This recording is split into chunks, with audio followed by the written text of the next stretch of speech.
Ang mga magulang ng pinaslang na bihag na si Yitai Chen ay nananawagan sa mga Israeli na bumoto lamang sa mga partidong malinaw na nangangako magtatatag ng isang pambansang komisyon ng investigasyon. Sabi ni Ruby at Hagit Chen, hindi ito tungkol sa kaliwa o kanan sa politika, kundi tungkol sa pagtukoy kung paano nangyari ang mga pagkukulang noong Oktubre 7, sino ang may alam ng ano at sino ang dapat managot. Ngayon, kasama ko si Ruby Chen, ama ng asawing sundalo na si Yitai Chen, na dinukot at naibalik sa Israel matapos ang 760 araw. Ruby, laging masaya kang makasama dito sa E24 News.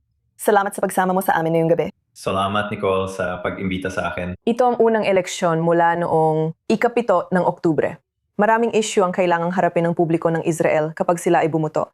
Pero bakit mo hinihikayat ang mga Israeli na gawing mapagpasyang usapin ang pagkakaroon ng komisyon ng Estado para sa pagsisiyasat? Dahil mga 2 taon na ang nakalipas, ang pamilya ko, pati na rin ang ilang iba pa, ay nagsumite ng petisyon sa Korte Suprema ng Israel upang hinin sa gobyerno ng Israel na ipaliwanag kung bakit hindi pa ito nagkatatag ng isang komite ng investigasyon. Kung paano, sa ngalan ng Diyos, 1,200 katao ang napatay sa loob ng isang araw. Paano 251 katao ang dinukot, kinuha mula sa teritoryo ng Estado ng Israel? At bakit, sa ngalan ng Diyos, inabot ng 760 araw bago na ibalik ang anak ko? At mga 2 linggo na nakalipas, nakatanggap kami ng opisyal na sagot mula sa gobyerno ng Israel sa Korte Suprema na nagsabing, sa madaling salita, wala kaming sapat na oras. Uulitin ko, wala kaming sapat na oras. Sa tingin ko, pagkatapos ng 3 taon, kung ang isang gobyerno ay hindi handang imbestigahan kung paano nangyari yon, ang pinakamalaking sakuna ng Estado ng Israel mula nang ito'y itatag, sa tingin ko, mahalaga yon, mahalagang pamantayan kung sinong dapat mong iboto sa darating na eleksyon. Ang kasalukuyang gobyerno at naiintindihan ko kung bakit, ay hinaharap lang ang pinag-uusapan at hinihikayat tayong isipin ang mga kaakibat nitong banta. Kung ang kabilang panig ang manalo sa eleksyon, anong ibig sabihin nito? Pero sandali lang, hindi ba't dapat tinatanong din natin ang ating sarili kung anong mga nagawa ng nakaraang gobyerno? At sa tingin ko, hindi natin dapat kalimutan at dapat natin tanungin ang mga taong ito kung bakit hindi kayo gumawa ng komite para mag-imbestiga at akuin ang responsibilidad sa mga nangyari. At sa tingin ko, makataruan lang na itanong ito sa kahit sino. Parlamento. Partido na sabihin kung gusto nitong bumuo ng ganitong committee na investigasyon sa darating na parlamento. Ruby, sinabi mo na, ito ay lampas sa pagkakampi-kampi ng mga partido, na ang isang komisyon ng Estado para sa investigasyon ay hindi kabilang sa kahit anong kampong pampolitika. Maring sabihin ng mga kritiko na may panganib itong gawing usaping pangkampanya ng mga partido ang pananagutan sa nangyari noong Oktubre 7. Paano mo mapapanatiling hindi ito ginagamit sa politika? Sa totoo lang, ginagawa namin ang lahat para hindi pag-usapan ng politika. Sa tingin ko, karamihan sa mga pamilya ng mga bihag ay ganoon din ang nararamdaman, pati na rin ang mga pamilya ng mga nasawi. Mayroong mahigit 2,200 na mamamayang Israeli na napatay sa nakaraang 4 na taon ng nakaraang administrasyon. At nauwi ito sa pananagutan. Sa tingin ko, bilang mga botante, dapat natin tanungin ang nakaraang administrasyon. Ano ang nagawa ninyo? At sa tingin ko, bahagi nito ang pagiging responsable at pananagot sa mga nangyari. At may iba pang mga issue bukod sa issue ng ika-7 ng Oktubre na syempre kailangang isaalang-alang. Pero naniniwala ako na isa sa pinakamahalagang pamantayan kapag bumoboto ay dapat tungkol sa ika-7 ng Oktubre. Paano ito nangyari? Sino ang may alam? Anong ginawa mo? Ano ang hindi mo ginawa? At ano ang iyong responsibilidad at paano mo masasabi na hindi na ito mauulit kung wala namang magbago?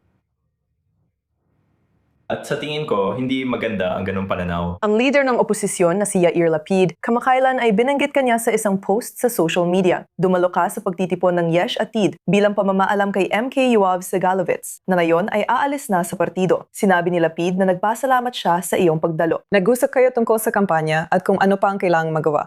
Ruben, gusto ko ring itanong, nakikita mo ba ang sarili mong papasok sa politika sa hinaharap? Gusto ko lang itama ka, Nicole. Pumunta kami sa pagtitipon ng Yesh Atid Party, hindi dahil miyembro kami ng Yesh Atid. Gumawa talaga kami ng alak sa pangalan ni Yitai na ngayon lang inilabas. At isa sa mga miyembro ng Yesh Atid Si Simon Davidson na kapitbahay din namin ang bumili ng alak at gusto niyang ibahagi ito sa mga mambabatas ng Yesh Atid. Pinag-uusapan ang Oktubre 7 at inimbitahan kami na sumama. Kaya sumama kami sa huli, hindi bilang opisyal na miyembro ng Yesh Atid, pero sa tingin ko dapat silang kilalanin bilang mga miyembro ng parlamento dahil palagi silang nakikipaglaban kasama namin sa mga bulwagan ng Knesset. At hindi laging ganoon ang kaso sa ibang mga miyembro ng Knesset kung saan hinihiling namin sa kanila na gawing prioridad ang pagpapalaya sa mga bihag. At nakakalungkot at Nicole, ito ay isang katotohanan kailangang sabihin na ang mga partidong Haredi, kahit na nagawa nilang maitulak ang punong ministro tungo sa isang kasunduan para sa mga bihag sa taong 2024, hindi nila ipinaglaban ng todo gaya ng ginawa nila tulad ng nakita natin itong mga nakaraang buwan pagdating sa mga batas na gusto nilang ipasa at badyet na gusto nilang ipasa. At nakakalungkot man sabihin pero masasabi ko na ginawa ng Yesh Atid ang lahat ng makakaya nila para tulungan kami kahit na nasa oposisyon sila. Kaya sa ngayon, hindi ko iniisip na pumasok sa politika.